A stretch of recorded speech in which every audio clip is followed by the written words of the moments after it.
Hi friends, welcome to my YouTube channel. അപ്പോൾ ഞാൻ വിചാരിച്ചു ഇന്ന് എൻ്റെ ഒരു മോർണിംഗ് നിങ്ങളെ കാണിച്ചു തരാമെന്ന്. അങ്ങനെ ഞാൻ രാവിലെ എഴുന്നേറ്റു. രാവിലെ എന്ന് പറയുമ്പോൾ 5:30, 6 ആ ടൈമൊന്നുമല്ല. ഞാൻ യൂഷ്വലി എഴുന്നേൽക്കുന്നത് ഇപ്പോൾ 7:30, 7:15, 7:45 ഈ ടൈമിലാണ്. അങ്ങനെ അതുപോലെ തന്നെ ഇന്നും 7:15 എഴുന്നേറ്റ ഉടനെ നമ്മുടെ ജന്നലൊക്കെ തുറന്നിട്ടു. ജന്നൽ തുറന്നില്ലെങ്കിൽ എനിക്ക് എന്തോ ഒരു സ്വസ്ഥതക്കേടാണ്.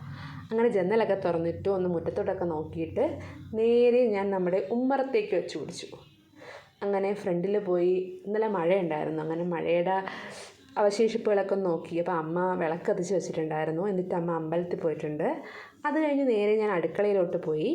അടുക്കളയിൽ പോയി അവിടത്തെയും ജനലൊക്കെ തുറന്നിട്ടു. അവിടുത്തെ 3 പാളിയും തുറന്നിട്ടില്ലെങ്കിൽ എനിക്ക് എന്തോ പോലെയാണ്. പക്ഷേ അമ്മയ്ക്ക് ജനൽ തുറക്കുന്നത് അത്ര ഇഷ്ടമല്ല. അത് കഴിഞ്ഞ് ഞാൻ പോയി ബ്രഷ് ചെയ്തതിന് ശേഷം നേരെ അടുക്കളയിലോട്ട് പോയി ചായ വെച്ച് കുടിക്കാൻ വേണ്ടി. ഞങ്ങൾക്കിന്ന് കട്ടൻ ചായ ആയിരുന്നു. പാല് തീർന്നിട്ടുണ്ടായിരുന്നു. അങ്ങനെ കട്ടൻ ചായ വെച്ചു. ശേലൊക്കെ ഇടാൻ മറന്നുപോയി. അങ്ങനെ കട്ടൻ ചായ വെച്ചു, അത് കുടിച്ചു. എനിക്കാണെങ്കിൽ ചായ ആറ്റുന്ന ഇഷ്ടമല്ല. അതുപോലെ ഒഴിച്ച് അതുപോലെ കുടിക്കണം, എന്നാലേ എനിക്ക് കുടിച്ചൊരു ഫീലിംഗ് കിട്ടുകയുള്ളൂ. അങ്ങനെ കട്ടൻ ചായ വെച്ചു. കട്ടൻ ചായ കുടിച്ചുകൊണ്ടിരിക്കുമ്പോൾ തന്നെ ഞാൻ തലേന്ന് വെള്ളത്തിൽ ഇട്ട് വെച്ചിരുന്ന കടല എടുത്ത് കുക്കറിൽ ഇട്ടിട്ടുണ്ടായിരുന്നു. എന്നിട്ട് ആ കടല എടുത്ത് ഗ്യാസിൽ വെച്ചു. അത് വിസിൽ വരുമ്പോഴേക്കും നമുക്ക് അരിഞ്ഞ് പറക്കാനുള്ളതൊക്കെ അരിഞ്ഞാലോ.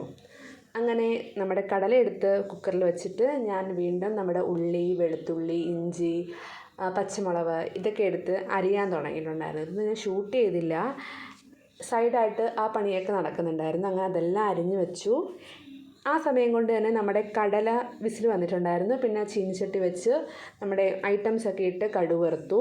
ആദ്യം കടുക് ഇട്ടു. പിന്നെ നമ്മുടെ ഇഞ്ചി വെളുത്തുള്ളി പേസ്റ്റ്, പച്ചമുളക്, തക്കാളി, പിന്നെ ഉള്ളി എല്ലാം ഇട്ട് വഴറ്റി.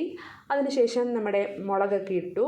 മുളക്, മല്ലി, മഞ്ഞൾപ്പൊടി, ഗരം മസാല, അതുപോലെ തന്നെ പെപ്പർ പൗഡർ ഇതെല്ലാം ഇട്ടു. നമ്മുടെ കടല തട്ടി കടല വേവിച്ചു. ഓക്കെ, അപ്പം ഈ പണിയൊക്കെ പെട്ടെന്ന് ശടപടയെന്നങ്ങ് നടന്നു. അതിനുശേഷം ഞാൻ പിന്നെ അപ്പുറത്തെ അടുപ്പിൽ തന്നെ നമ്മുടെ അവിയലിന് ഉച്ചക്കത്തേക്കുള്ള അവിയലിൻ്റെ പ്രിപ്പറേഷൻസും ഒക്കെ നടത്തുന്നുണ്ടായിരുന്നു. അങ്ങനെ രണ്ടും ഒരുമിച്ച്, അതായത് നമ്മുടെ കടലക്കറിയും അപ്പുറത്തെ അടുപ്പിൽ അവിയലും ഒരുമിച്ച് വെന്ത് വന്നു. അതിനുശേഷം പിന്നെ ഞാൻ ഒഴിച്ച് കൂട്ടാൻ വേണ്ടി ഒരു ഒഴിച്ച് കറി ഉണ്ടാക്കി. എന്തോ പേര് പറയുന്നത് എനിക്ക് അറിഞ്ഞുകൂടാ. ജസ്റ്റ് തേങ്ങയും പുളിയൊക്കെ ഇട്ടിട്ട് ഒരു ഒഴിച്ച് കറി ഉണ്ടാക്കി. അങ്ങനെ ഉച്ചത്തേക്ക് അവിയലും ഒഴിച്ച് കറിയായി, രാവിലത്തേക്ക് കടലയായി, പിന്നെ ദോശ ഇട്ടിട്ടുണ്ടായിരുന്നു. അങ്ങനെ ഇതെല്ലാം ചെയ്തിട്ട് ഞാൻ പോയി ബ്രേക്ക്ഫാസ്റ്റ് കഴിച്ചു. കാരണം എനിക്ക് ബ്രേക്ക്ഫാസ്റ്റ് കഴിച്ചിട്ട് വേണം അടുത്ത ജോലിയിലോട്ട് കിടക്കാൻ വേണ്ടി. അങ്ങനെ കടലക്കറിയും ഗോതമ്പ് ദോശയും കഴിച്ചിട്ട് ഞാൻ നേരെ ഞങ്ങളുടെ റൂമിലോട്ട് വിട്ടിട്ടുണ്ടായിരുന്നു. കാരണം എനിക്ക് വർക്ക് സ്റ്റാർട്ട് ചെയ്യാൻ സമയമായി. അങ്ങനെ ഞാൻ എൻ്റെ വർക്കിലോട്ട് കിടന്നു. അപ്പോൾ ഇതായിരുന്നു എൻ്റെ ഒരു മോർണിംഗ്. ഇപ്പോൾ സാധാരണയായിട്ട് ഇങ്ങനെ തന്നെയാണ് മോർണിംഗ്. അപ്പോൾ എൻ്റെ ചാനൽ ഇഷ്ടപ്പെട്ടെങ്കിൽ like, share and subscribe. By.